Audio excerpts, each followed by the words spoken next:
My grandma believed that if she ate an apple a day, she would stay young forever. She even had a saying for it: eat an apple a day, keep the evil spirits away. That's why every day she would eat one apple no matter what. But her favorite was a special variety called the drunken man's apple. This apple tastes like scooping pure honey into your mouth. And since they didn't grow these apples in our town, every Friday, no matter what, my grandpa would take the bus to the next town over just to buy her one.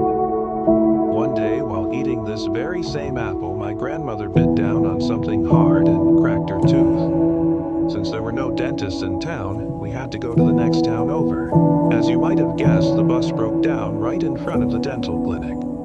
My grandma's toothache went away, but from then on, she never ate an apple again, even though she loved them so much. Her superstition had taken over. Do you have any superstitions? Maybe something you do before a big event like a test or an athletic competition? Or maybe something you always do when you walk past a black cat? Well, today I want to talk about how superstitions can control people's lives, sometimes for the worse. A superstition is a type of belief that isn't based on reason or evidence, but instead on fear and tradition. For example, most people know that breaking a mirror brings 7 years of bad luck. But why? It probably began hundreds of years ago when mirrors were made of glass and were extremely expensive. So if you broke one, you would need a lot of money to replace it. So breaking a mirror meant bad luck because it cost you a lot of money. Today, this superstition has lasted for so long that people still believe it, even though there is no real reason to think that breaking a mirror will bring bad luck. Sometimes superstitions can be harmful. Take a look at these headlines. They're from all over the world, but what do they have in common? Every single one of them is about people who refused to step on a crack and ended up falling into an open manhole or a construction hole. If these people weren't so superstitious, they might have been able to avoid these accidents. And it's not just people who are superstitious. Animals are too. Have you ever heard of a black dog? No, not Scooby-Doo.